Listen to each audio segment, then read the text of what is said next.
Papalo sa mahigit 2 milyong biyahero ang inaasahang dadagsa naman sa Manila North Port ngayong Semana Santa. Kaya ang iba't ibang ahensya mahigpit na nag-iinspeksyon sa pantalan. Si Bien Manalo sa Sentro ng Balita, live.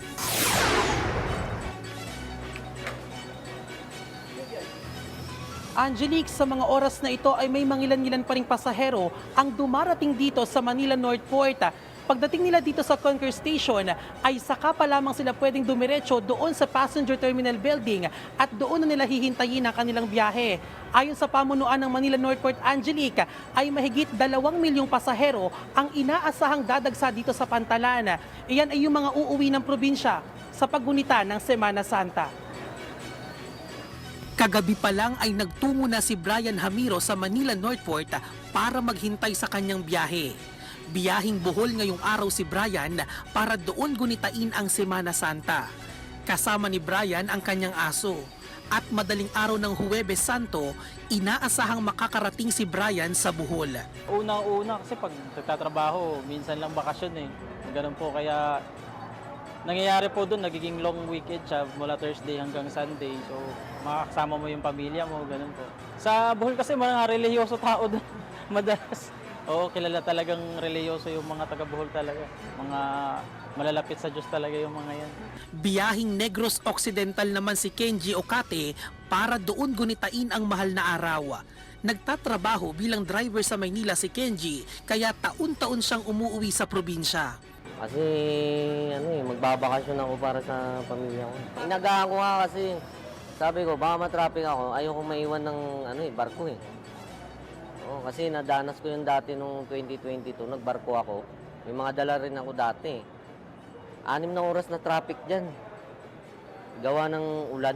Ayon sa pamunuan ng Manila North Port, 200,000 ang itataas ng pasahero na inaasahang dadagsa sa pantalan sa paggunita ng Semana Santa ngayong taon. Kahapon, naitala ang pinakamataas na passenger traffic sa pantalan na umabot sa mahigit 300,000. Nasa 500 hanggang 3,000 pasahero naman ang inaasahang darating sa pantalan kada araw ngayong Holy Week. Bilang bahagi ng Oplan Biyaheng Ayos, Semana Santa 2024, nag-inspeksyon ang Department of Transportation sa mga pantalan sa bansa.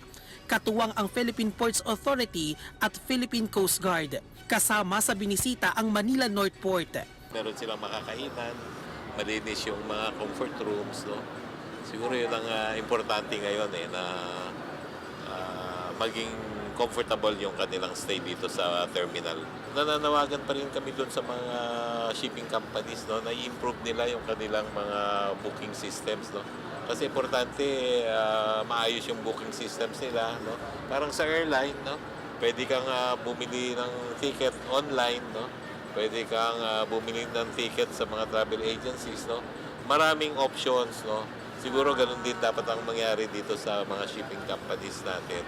Nilinaw ng Maritime Industry Authority na maaari silang magdagdag ng biyahe kung kinakailangan.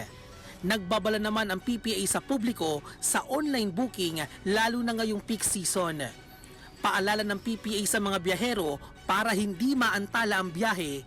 Sana po mas maaga po silang magpunta at least 2 to 3 hours sa ating po mga pantalan dahil po hindi natin kontrolado yung traffic patungo sa pantalan o sa mga kalsada po papunta sa pantalan. But then again, mas maaga na rin sana pong mag-book ng kanilang mga ticket pagamat may mabibila naman sa ating mga pantalan. Mas maganda pa rin po kung naka-book na po sila online para dire-diretso na po sa passenger terminal building.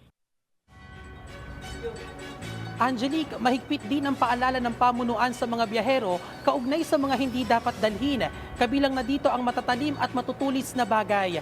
Angelique, ipinagbabawal rin ng pamunuan ang pagdadala ng mga anting-anting. Ito yung mga gawa sa basyo o bala ng baril. Pero hindi naman nila ipinagbabawal yung mga anting-anting na may nakaukit na santo na nabibili sa Quiapo. Nagpaalala rin sila, Angelique, doon sa mga meat products na maaaring dalhin. Iyan ay dahil na rin sa banta ng African Swine Fever sa ilang lugar sa bansa. Nakaantabay pa rin dito ang pulisya, katuwang ang Philippine Coast Guard at mga kawani ng Philippine Ports Authority para umagapay, umalalay sa ating mga pasahero at matiyak na rin ang seguridad at kaayusan dito sa pantalan.